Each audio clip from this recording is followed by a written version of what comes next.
شكرا دكتور إيهاب. We open the floor for discussion. Dr. Hisham Mustafa. Any question for Dr. Hisham, CT and aortic dissection? Any question from the floor? We are from Yemen. Dr. Saeed, Possible to ask one question?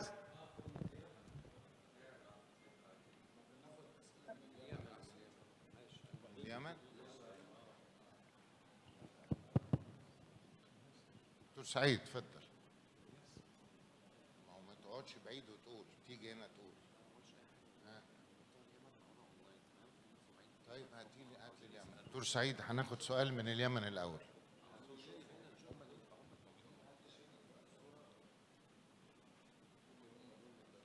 Ask and speak from Sana'a, from Yemen. Yes, go ahead. Okay, thank you very much, Professor Amr Gad, all our professors. Best regards from us. Thank you for very nice topics in aortic surgery. We are very glad to continue with you. I have two questions for Professor Hisham Mustafa and Professor Tamer. My question, in case of dissecting aortic, is there any rule to know the falls from the true lumen according to the origin of dissection? This is one question.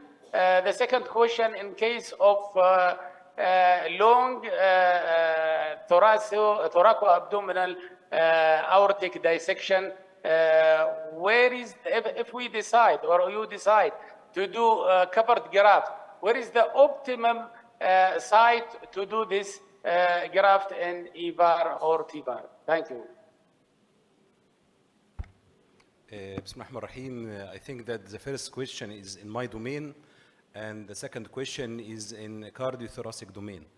Regarding the first question, when you can find the true lumen, all the points I have mentioned regarding the shape, the shade, the size, the site, can give a clue, but they are not 100% sure. The 100% sure are two issues.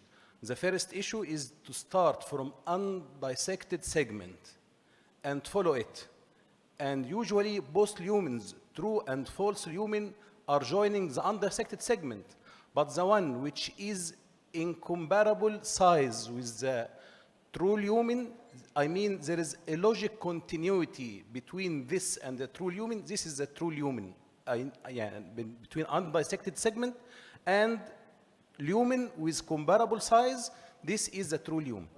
The second 100% sure, if we have a dissection and there is an intimal flap and you find that from this intimal flap there is another flap going to the outer wall, this part is false lumen because the secondary flap does not occur in true lumen. Regarding the other part of the question, Dr. Saeed can answer it. دكتور سعيد قبل ما حضرتك تسأل I have to admit that the CT we do it is a static CT and we work in a dynamic process of aortic dissection. So you get like one shot of the aorta during the cycle of the circulation. So a lot of changes occur between diastole and diastole. And Dr. Saeed will admit this, and he sees the false lumen and the true lumen during open repair. It depends also on the size of the tear that happened. Because if it is a small size, so there is no difference between the systole and diastole. But if it is a big tear and it's a site also near to the heart, it makes a lot of difference between the systole and diastole. Sometimes we have a big tear and we see the CT that you find the ascending aorta is completely normal. It is not normal. Yes. The whole flap is turned into invaginated into the arch, and this is a very difficult situation. Commenting for the Dr. Hisham to exactly know which the true lumen from the false lumen. If we are doubt, we start from the heart. Definitely, there is no dissection at the level of the valve. By transesophageal? No, but the CT also Okay.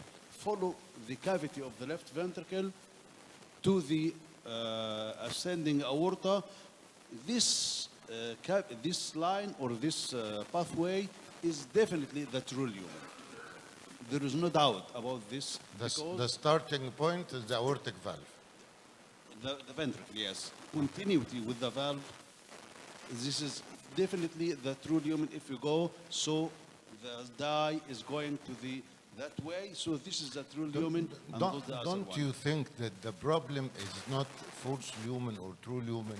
The problem is how many re-entry tears in aortic dissection. We should know if we are going to manage. We have to put a plan, and we have to know the first entry tear. This is the main entry tear, and if there is other entry tears, they present exits for that tear, and so we have to put a plan.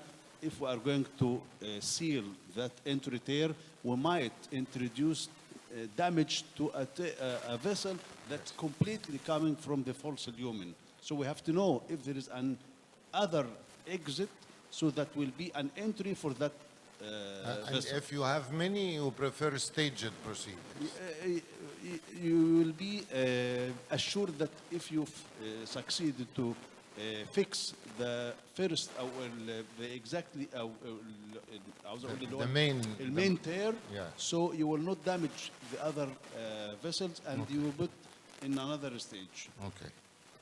Our friends from Yemen, do you have any questions? مش عارف الكوتش السؤال الثاني. From Yemen. Okay, we'll go to the next Dr. Amr Gad. Friend from Yemen, you have question? If there is any question, please. في حد عنده سؤال يا شباب؟ Okay. Okay, thank you very much. Thank you very much, Professor. No questions from our audience? Okay, thank you. For Dr. Amr Gad, any questions? Sham Sharaf, faddal. Thank you very much, Professor Amr, for this illustrative presentation. But I ask two questions about the plaque in the ostial of the aorta, may be extended to the renal arteries, may be extended to both renal arteries during surgical removal. You prefer to open and curate the cartilage from distal to proximal to get the inflow, or you do end-to-end anastomosis or end-to-side anastomosis to the side of the distal aorta? Thank you for this question, and it's a very nice question. As I mentioned in the presentation, you open the classical aortotomy about 2 centimeters below the renal arteries.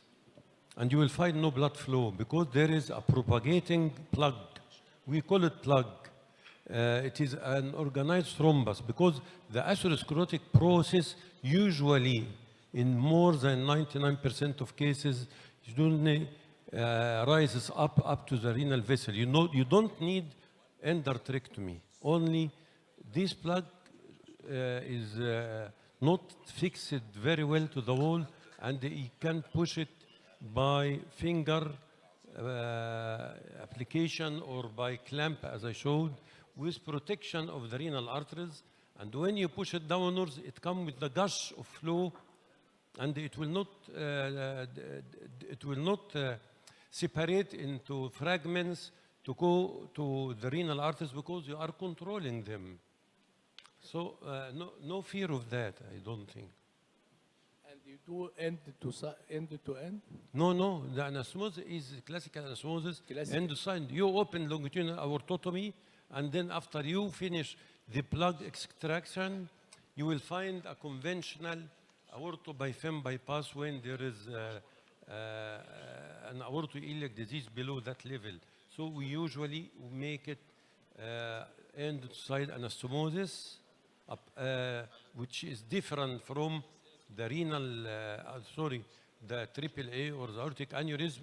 When you dissect, you make an end-to-end anastomosis in lay grafting. Okay. The second part of your talk about using syrup in this osteal lesions, you prefer to do endovascular repair لا أنا or مش سامع. I don't hear قوي. yes, and the second part of your talk, sometimes you in unfit patient you use syrup technique. Yeah. Yes. Do you prefer this technique or extra anatomical bypass for unfit patient? For unfit patients Yes, for aortic surgery. who cannot withstand Yes. the comorbid condition by SVS score, very high score Yes. of morbidity, and they are high surgical or anesthetic risk. Because there is syrup sometimes. It depends according to the center.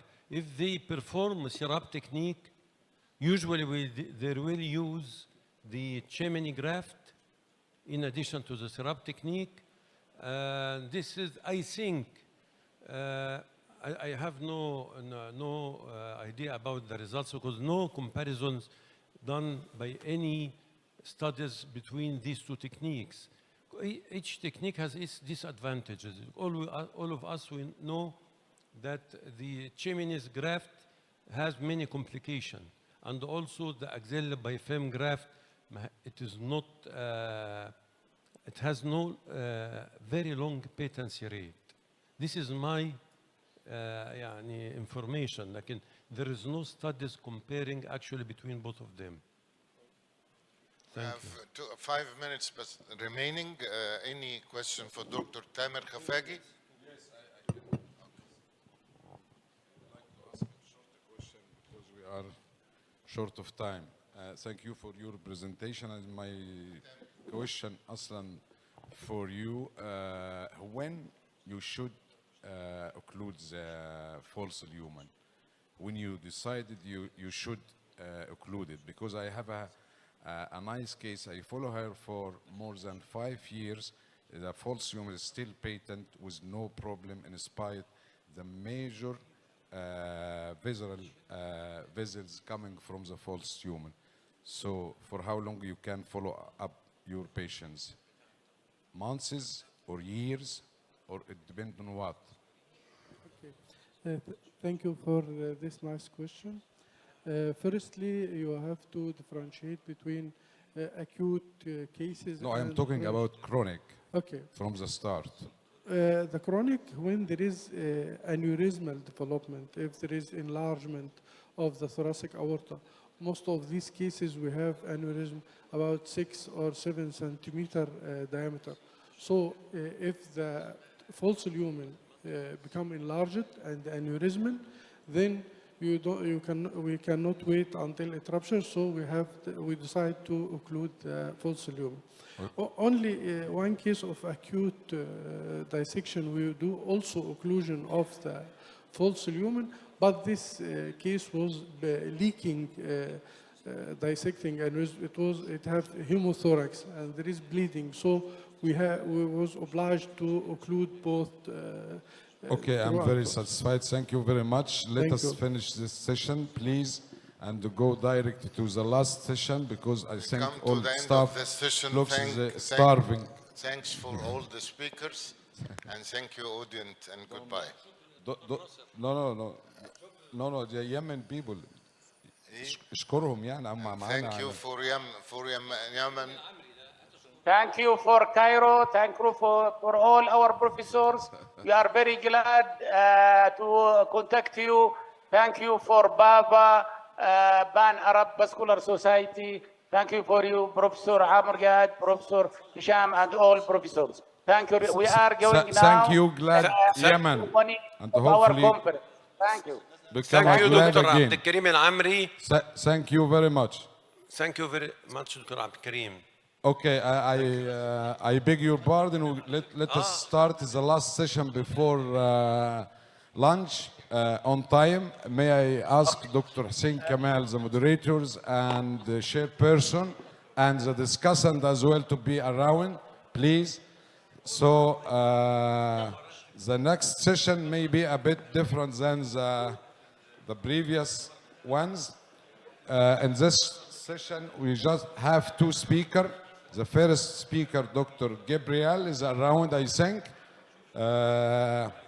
He will talk for 8 minutes, and the rest, I will present a few cases for you. شكرا جزيلا للجميع. Take your opinion, and we discuss it quickly just to get a lesson to learn. So let us start. Where is the chairpersons, please?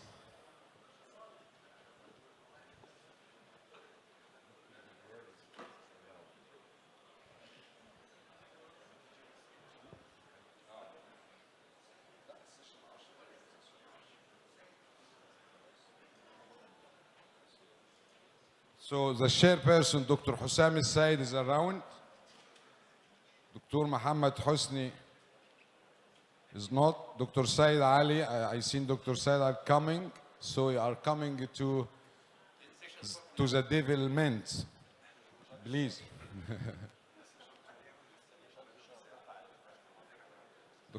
Dr. Rashad, the discussant, Dr. Ahmed Al-Ashra, Amr Noor, Omer from Turkey.